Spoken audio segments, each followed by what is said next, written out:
Hi, I'm back, and I'm so glad to be back. Today marks the end of one chapter for me and marks the beginning of something exciting and new. After a year of transition and uncertainty, I'm excited to announce that I'll be starting my new job this week. I don't want to dwell too much on the hard stuff, but I do want to share my story and what got me through exactly 1 year of unemployment. And that was triathlon. One of the hardest parts about being in limbo is losing structure and purpose. But triathlon gave that back to me. It was just before Ironman 70.3 Chattanooga in 2024 when I found out that my job was being eliminated and unemployment loomed in the future. But fortunately for me at the time, I was chasing a big triathlon goal, and that was qualifying for the 70.3 World Championship in Taupo, New Zealand, which I did in Chattanooga. And even though I was entering unemployment that summer, I had a focus, I had goals, I had a reason to get up and train, and I did. I poured myself into training for that 70.3 World Championship, and that was great structure, that was great purpose. I had so much to look forward to, and that was so important to me at the time and very important for me at the time.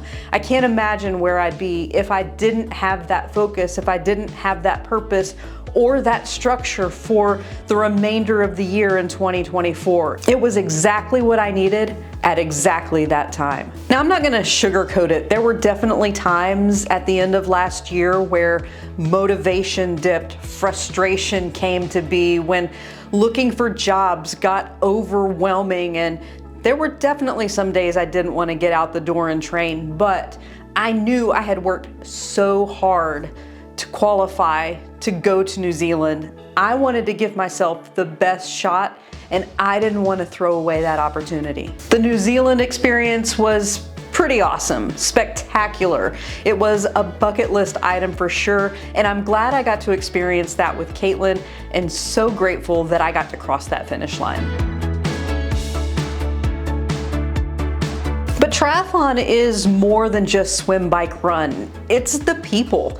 And I've got to say, a lot of you reached out to me personally to lend support, to check in on me, and I can't tell you how much that meant to me. Sometimes it felt so dark and alone and empty, but there was always a message that came through right when I needed it the most that really inspired me to keep going. So if you were one that reached out during that last year, thank you. I'm sure a lot of you can relate that when you build up to do a really big race, there's gonna be a letdown. There's so much anticipation, there's so much structure, there's so much excitement and hope and curiosity as far as what's going to happen when you go do this race. And for me, that was the race in Taupo, New Zealand. But after the race, there's a letdown.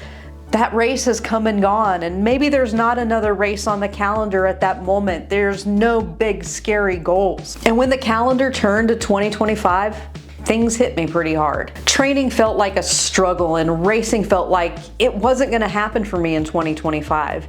Yeah, there was the 70.3 relay in Puerto Rico with Caitlin and Colin, but I was just doing the swim and just doing what I needed to be in shape for that leg of the relay. And I did have Chattanooga on the calendar later in the year, but that wasn't even enough to get me motivated and to get me fired up to get out the door and train. Let me tell you, looking for jobs is a full-time job, and it takes a toll, and it definitely took a toll on me. Even though I wasn't training, even though I knew I wasn't going to race, at least in the early season, I poured myself into what I could do. And that was supporting Caitlin and Colin in their training. I've been writing their training plans for a couple of years now, and I've fallen in love with that process and seeing them achieve their goals, seeing them reach new heights, and supporting them all along the way, answering their questions, brainstorming strategies on how the workouts can be better, how we can put together a plan for the race, and to watch them knock it out of the park. And in Chattanooga, Caitlin and Colin did just that. I was signed up to do the race. I was gonna do the swim and then willingly DNF, but the swim was canceled, so I just turned into being coach for the day. I thought I was gonna have some FOMO, but it turns out I really embraced the moment I was in at that time, and supporting Caitlin and Colin all throughout their day and watching them literally crush it made my day.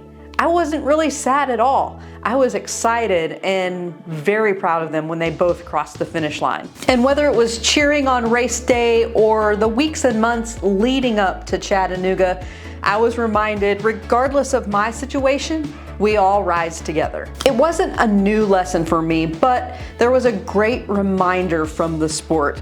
Triathlon reminded me to keep going even when the finish line isn't in sight.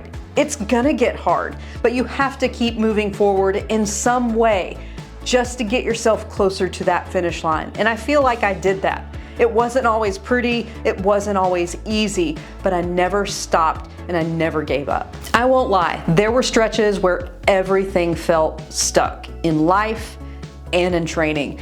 Some days I didn't even want to get out the door and go do a swim, and I love to swim. But somehow I dug deep within myself and found a way to keep going. So let's go back to Chattanooga real quick and talk about how special Chattanooga is for me. I've qualified for the World Championship there every time I've raced there. Now, 2025 was different going into it because Caitlin and I agreed we were not going to attempt to qualify for Spain this year, and we were fine with it. Now, I chose willingly not to race because I wasn't ready, and that was fine. Like I said, I embraced the coaching side of things and supporting Caitlin and Colin on their race day. However, 2 days before the race, just after learning that the swim was canceled, I got some Chattanooga magic that came my way. The job that I have wanted for months came back around, and I got a job offer while I was hanging out in Chattanooga, adding to another special memory in such a special place. That was a huge weight off my shoulders, and that helps me see the path forward more clearly. I'm back training consistently, and I'm inspired to get up and get out the door just about every day.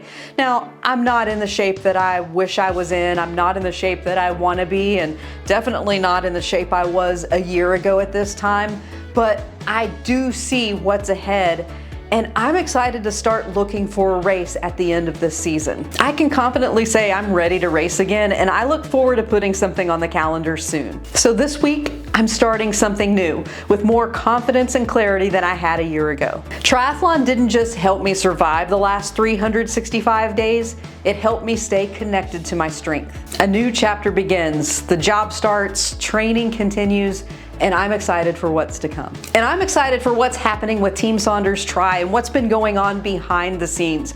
We will be very excited to share with you some big news in the coming weeks, including some exclusive race announcements. So look forward to that. If you're in a tough season, I want to say this. I hope you find your version of triathlon, something that helps keep moving you forward. And let me know in the comments, what's keeping you grounded this year and what are your big goals? I'd certainly love to hear them, share them, and celebrate them. Thanks for watching.